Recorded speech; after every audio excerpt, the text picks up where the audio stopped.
This is Jenny Kunkel, and in this video we are going to take a look at how we can return a query as JSON. JSON is JavaScript Object Notation. It's a lightweight data interchange format. When we communicate between two different systems, typically we either use JSON or we use XML. In the case of JSON, there's less overhead required. That's pretty much the newer standard for REST web services or APIs, and the older web services used XML. So in order to do this, we need to understand a little bit about JSON. So let me bring over a couple of different samples and we'll look at some JSON. In the first case, we have a JSON object. We know that there's an object because we have curly braces. We also have key value pairs, so we have a key, and then we have its associated value. We have a key, and then the value. We have a key, and in this case, the value is actually a JSON object. And it, in turn, has keys and value pairs for each of the different attributes within that. Now, with XML, we have attributes, and then we have elements. Typically, we just have combinations of objects and key value pairs and arrays. Nothing too complex with our JSON. Very simple. Now, in this case, we have an array, and we can tell that we have an array by square brackets. Our curly braces are objects. Our square brackets indicate an array. So we have an array of two objects that essentially are being returned, and this is going to be the results potentially coming back from our database are going to be an array of multiple objects that we'll see. So just a little bit of an overview there on JSON before we get started. We have a query here. This is going to essentially return results from our sales order header table and the customer table. We're going to get that person ID and then go to the person table and get the first name, middle name, and last name for any sales order that's less than 43709. And 43709 is going to return to us about 50. I wanted to make it so that we could put it within our Notepad++ and format it without waiting too long for it to try to format that. When we select this, we can execute it. We can see that we're getting back about 50 rows. We can also see that we have one field that's returning null values, and we'll take a look at how we can get those things out. Typically, if we don't have a value, JSON doesn't return that node, and we'll look at that as we get started. To go ahead and create a JSON object being returned with the results, it's very simple. We can go ahead and do a for JSON auto.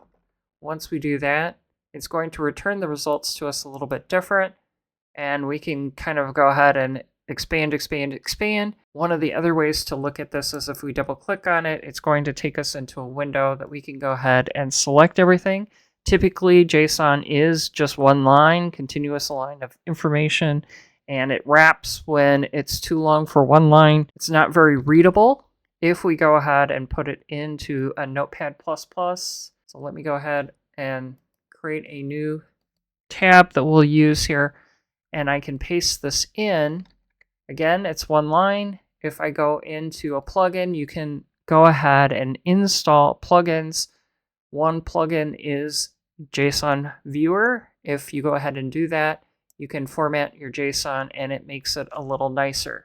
Now, when we look at this, this is not necessarily ideal because what it's doing is for every table that we have gone ahead and joined, it's putting that table alias in as C, as P, and it's not ideal. Now, in order to fix that, we would come in here and we would probably change our aliases. So in this case, maybe sales order makes a little bit more sense than H. We would have to go ahead and update all of our references.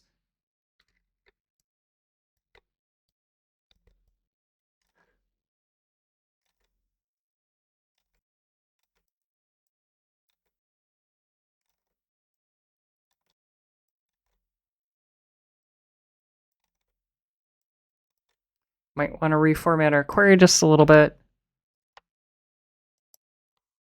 so that we don't have everything going out to the end. If we go ahead and then do our customer, because we want to be consistent when we're doing this.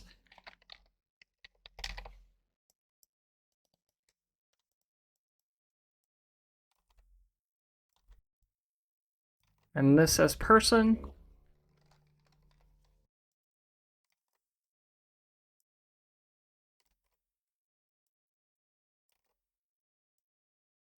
Now if we redo this,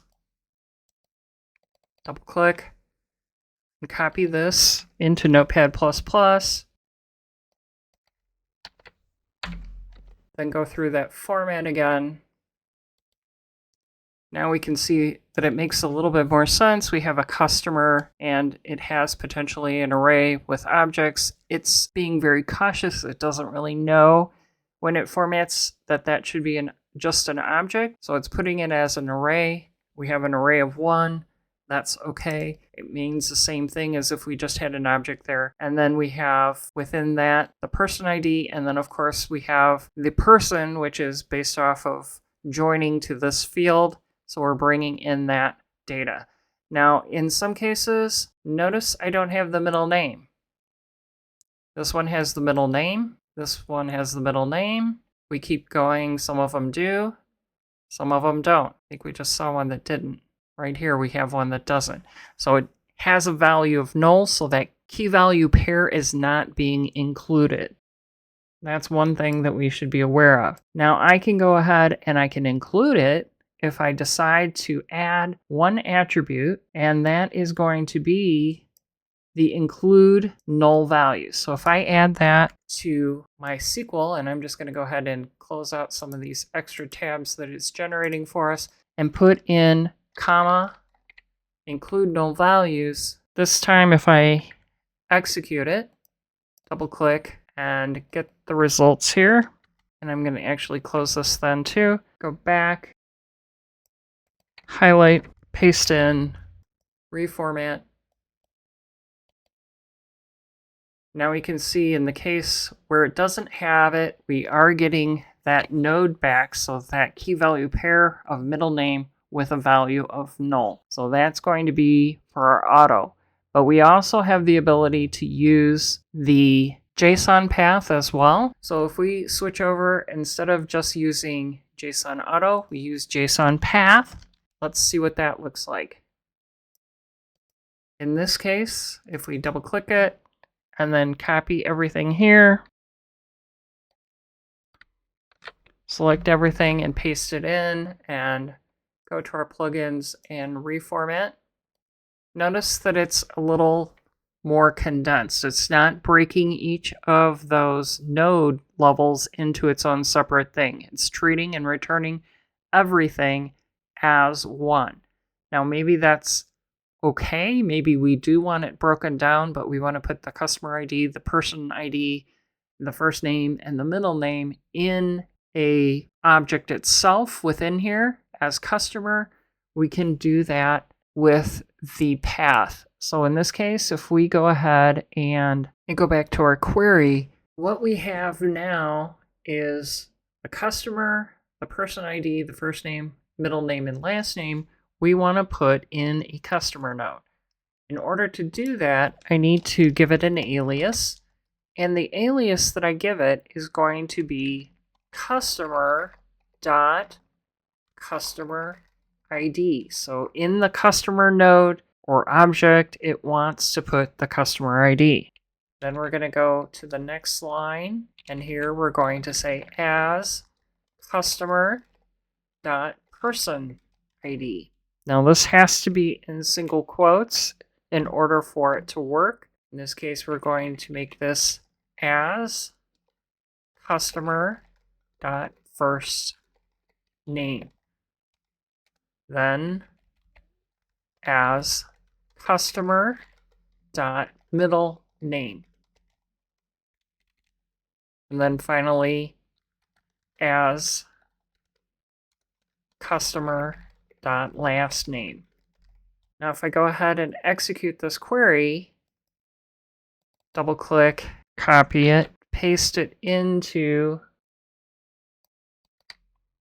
my window, reformat, I should see that now those things that I wanted within that customer node have been placed there based off the fact that I've given it the node name that I want it to be. So that key, which is the customer, and then whatever is going in that object is going to be essentially a dot and then the attribute name for that key, and then it would bring in the values. So I can customize and make this a little bit more custom to fit whatever my needs are, as opposed to the first way that is using our joins in order to break it into separate objects. So this is a quick way that we can go ahead and generate JSON from our select statements within SQL Server.